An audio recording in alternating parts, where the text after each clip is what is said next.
Hey there, growers! My name's Lucas, and today I'm going to be taking you on a tour of my vegetable garden. Stay tuned.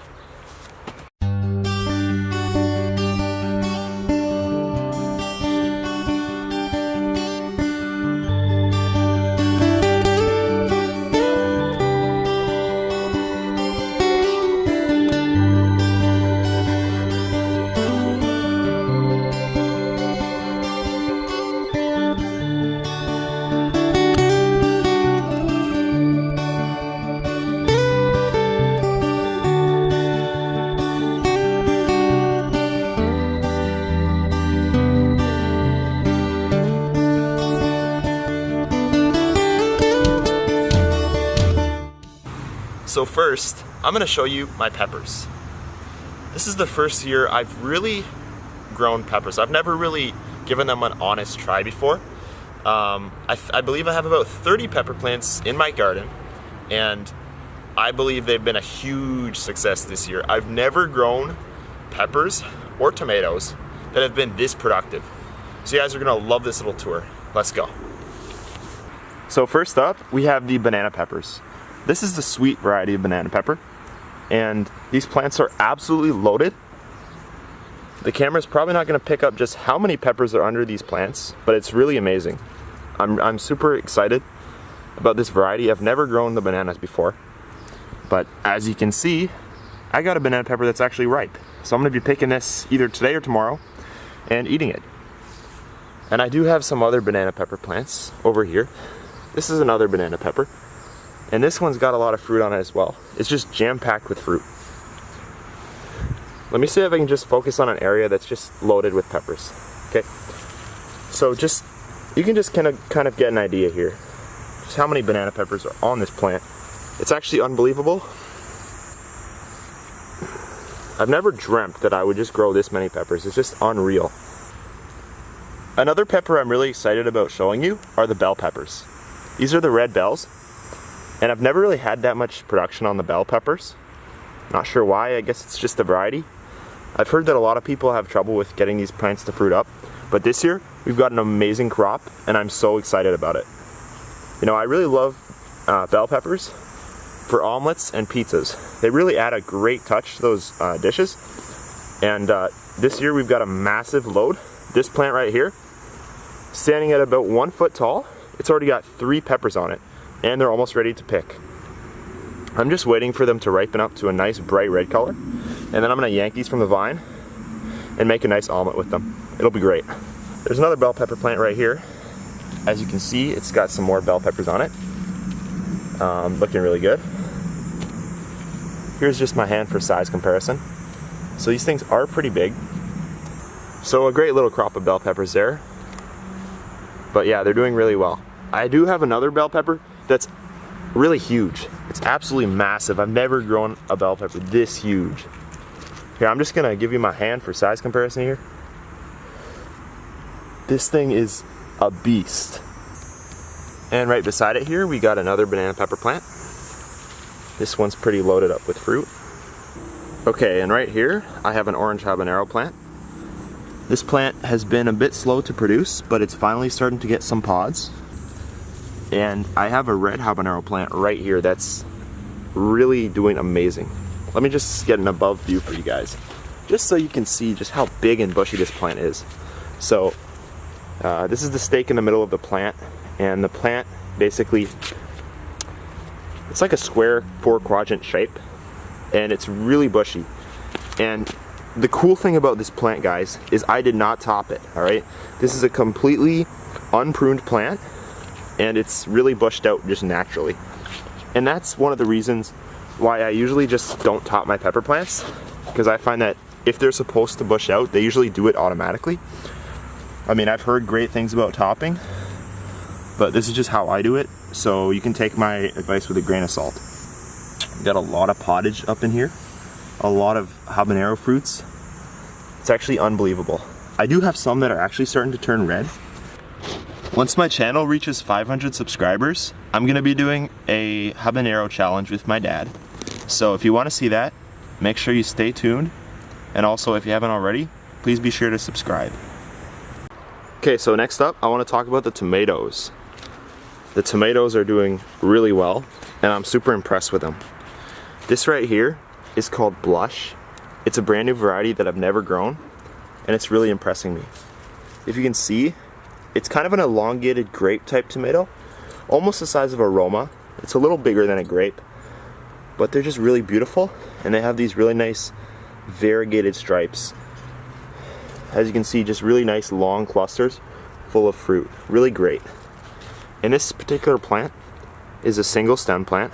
I trained it up a bamboo stake, and as you can see, it's just loaded all the way up with long clusters of fruit. I'm just so happy with this plant. And this particular truss must have at least like 30 flowers on it. So that's 30 tomatoes right there. Just unreal. Keeps producing trusses as it goes up, and it reaches the top at about 5 feet. One of my favorite varieties of tomatoes to grow are the beefsteaks. Now this particular beefsteak variety is called Big Beef, and I've been growing it for a few years now. I've always been impressed with the flavor and the production of the plants. Now this is a single stem Big Beef plant, and I'm not sure if you can tell, but there's a lot of tomatoes just loaded up on the plant.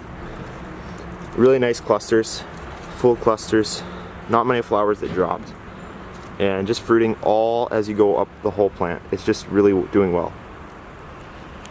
And I do have a bunch more Big Beef plants. This one here is doing pretty well also. Actually, I believe this one is a Better Boy. That's another variety of beefsteaks I grew this year. But everything's just doing real well in the tomato department. And yeah, just lots of fruiting, looking really good. Really nice fruits. Really impressed. So this is kind of the single stemmed experiment I'm doing. So this raised bed here is all single stemmed plants, except for there's 2 caged ones at the back. But then this raised bed is just all caged plants that I'm not pruning at all. These ones, you would think that they're not producing because they look so massive and you don't see any fruit on them. But actually, if you look a little deeper, there's lots of fruit clusters.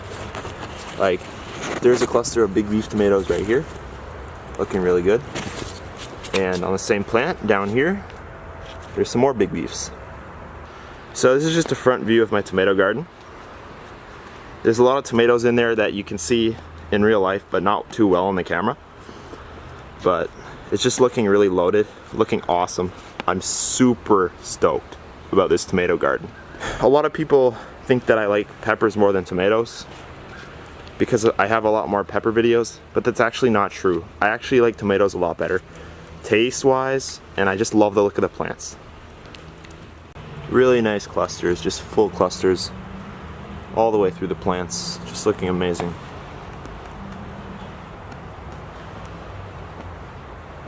This is an heirloom Cherokee purple tomato plant that I grew in a pot, and as you can see, it's just flourishing. There's 2 really good sized Cherokee purples on this plant. Here's one of them, and there's another nice size one right here.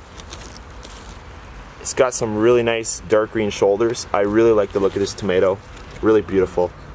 And as you can see, I tied it up to this cage just to support it because it was starting to get a little lopsided.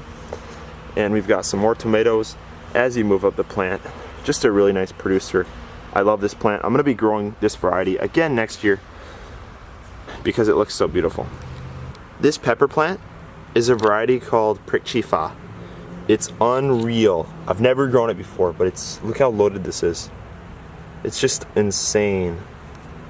I swear this plant has at least 50 peppers on it. You guys should have to be here to see this. It's just unreal. Let me just try to give you guys a good look. It's like little snakes hanging from the plant. It's just so weird. I think this is a hot pepper variety, but it just looks amazing. I'm so stoked about this plant. Really nice dark green pods. Awesome. These are mostly banana peppers. You can see the plant's really nicely loaded up. A lot of fruit. This is going to be a great harvest, and I'm going to be canning a lot of these peppers. Another bell pepper plant, red bell. This one's got 2 fruits on it, but this one's huge. Unreal. And then there's some more peppers in the back that you can't really see right now. There you go. Really nice sized peppers, really loaded up. This plant right here, I was originally going to pull out at the beginning of the season because it looked like it wasn't doing too much, but I left it in, and as you can see, it's looking really great. So that's another thing, if you're going to pull your plant out, maybe you should just consider giving it another chance, because it might surprise you in the end. This one's doing just as well as the others. So I do have some more peppers just alongside my raised beds here, but these ones, for some reason, they didn't seem to produce quite as many peppers as the ones up front. I'm assuming it's just because of the light situation. There probably wasn't as much light, and they probably didn't, you know.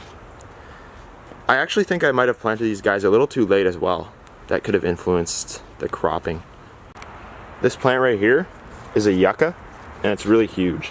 I think it's about 3 years old, and it's taking up a lot of space in my garden, but I don't have the heart to pull it out. I also have some red cayennes. This is the long red cayenne variety. I have one plant in a pot here, and it's producing pretty well.